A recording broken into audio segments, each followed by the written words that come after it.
How's it going, everyone? My name is DrapPep. Welcome back to another installment of this series. When I was a child, we had to put up with commercial breaks a lot. And the commercial breaks back in the 90s were really good. Sometimes I'll just reminisce and just look up compilations of commercials from the 90s or sometimes even from the 80s because they were original. They caught your eye. They were really catchy. They were. And there's one commercial that stands out the most in my memory.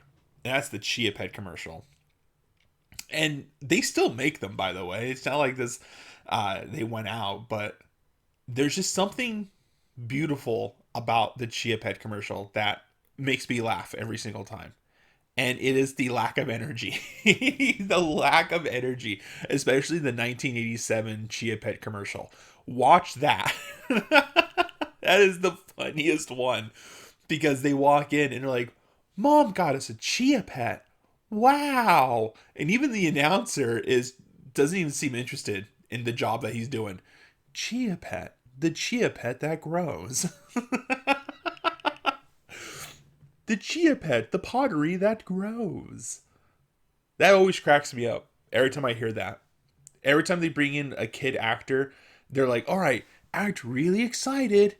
And they would start off by going, "Wow, Mom got us a Chia Pet. Cool." You didn't have you couldn't do it again? You couldn't do a second take? Because there were commercials in the 90s that were really energetic. Like even for a product called Skip It, where it was literally a hoop that go around your ankle and a ball that go around you, and you had to hop over the bar, and the ball kept track of how many times it went around you. Skip It. And then you had the spy gear, and that was like I've played with some of the spy gear tech, and it was pretty much fake. Your imagination is what really made that magical. But like, even still, you would have it, and everyone on those commercials were really excited. Like they'd be like, "All right, you're a spy, and you have this spy gear, and you have to make it seem like you're spying on your neighbors." Which, okay, now that I said that out loud, those commercials were creepy. Now that I've noticed it, what? Spy on your neighbor? Mrs. Johnson's in the shower again. Quick, get the spy gear. We're gonna spy on her. That was like one of the most common things in those commercials where like I'm gonna spy on my neighbors or I'm gonna spy on my sister. And like now that like I'm thinking about it, those commercials were unhinged. Though that's cursed. That's super cursed. So like I'd be watching the Batman the animated series because I'm cool, and the commercials come on and it'll be like skip it, or like Mr. Bucket. The reason why I laugh at that one is because sure it was a bucket with a clown face and like it was shooting balls out of its mouth, and you had to scoop up the ball with like one of those pooper scoopers you use for cat litter, and you had to put it on top of the head, and there was a line that was like put the balls in the head and he'll spit it out of his mouth. But there's just in the jingle it was, "I'm Mr. Bucket, buckets of fun." It's like what's buckets of what? Buckets of fun. That always makes me laugh. So you'd have Skip It, you'd have the Mr. Bucket, and then you'd have like, "Ooh, slime. Now you can make monster slime out of the monster machine." And like all the kids would just be like, "Whoa, I'm evil because I'm making monsters." And then you go dead quiet, and then you just hear, "Mom got us a chia pet." Wow. I've heard more enthusiasm for Furby, and Furby commercials were they were supposed to be adorable, but the Furby was creepy. I had a Furby, and that thing would just like wake up in the middle of the night. In the middle of the night, like I'd be like, "I thought I turned you off. I thought I turned off the off switch. How are you turning back on again?" Like as if it was sentient. There was a little game you could play with the Furby where it'll like you could ask it questions and it'll answer you yes or no. And I specifically remember this one part where my mom needed batteries for the controller to watch, rabbit ear TV. So thrilling.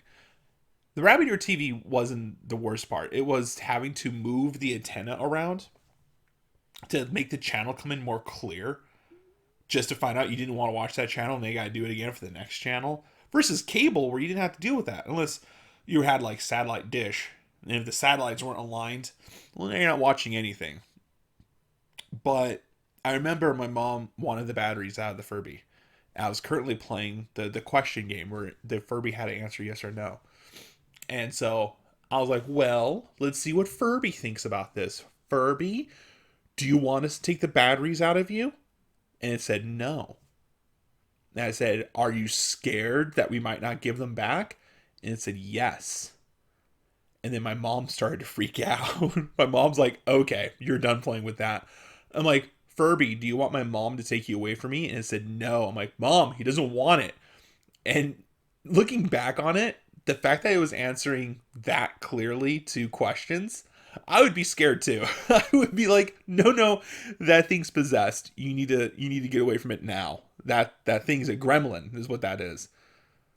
But I remember it being in the closet one night, and I thought I had turned it off, and then all of a sudden, because this is one of its phrases, it will say, "Play with me." That's one of its phrases. So it's in the closet, and dead night, it just goes, "Play with me." I'm like, no way. Toy Story was a documentary. like the one Furby just couldn't handle the rules and was just like, nah. This kid already knows. He already knows I'm alive. And like it can hear you because if you play music next to the Furby will start dancing.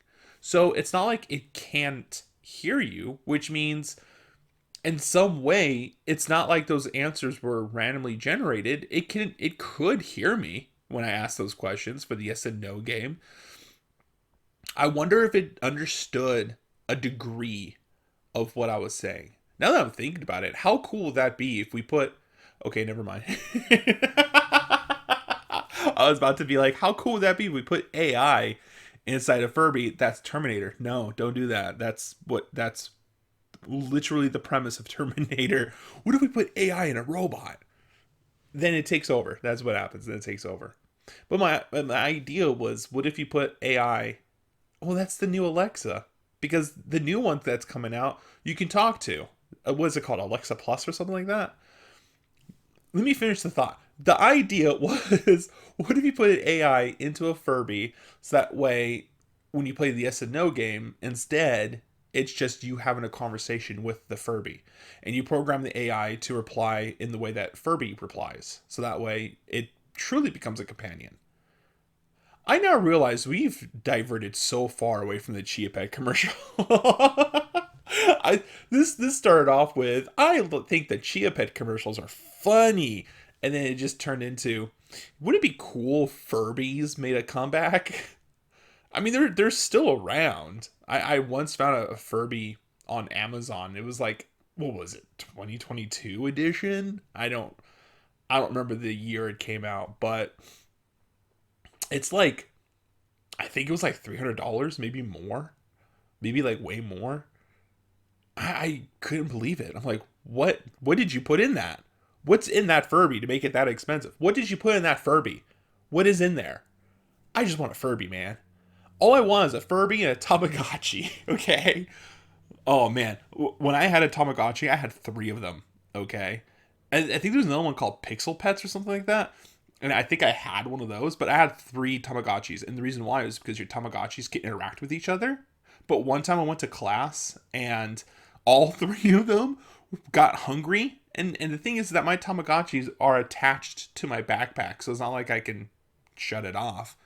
In fact, there was no way to turn it off. It was constantly turned on unless you took out the batteries, which was really hard to get to. So I'm in a class and all 3 of them are making a ruckus. Like they're all hungry. I'm like, oh, sorry, I forgot to feed my pets. She's like, just put it outside and let them starve. Then they die and I have to start over again. Are you serious? But I miss that. I miss having Tamagotchis. I miss having a Furby, and I wish I can get them again. I can't though.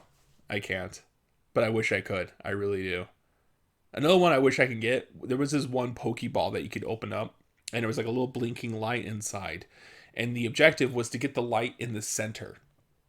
And I remember my abs would kill me after a while because you had to like bend around to get that thing in the center, and that's how you caught Pokemon in this game. It was like an electronic game, and believe it or not, that was fun. That was a lot of fun, despite the fact that I am pretty much obese.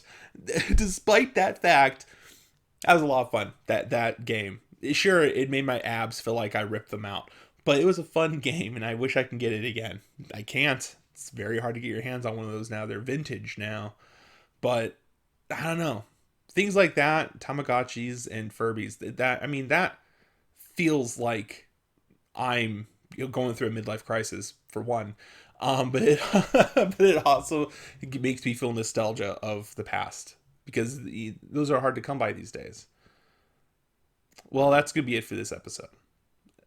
I want to say thank you to everyone that tuned in.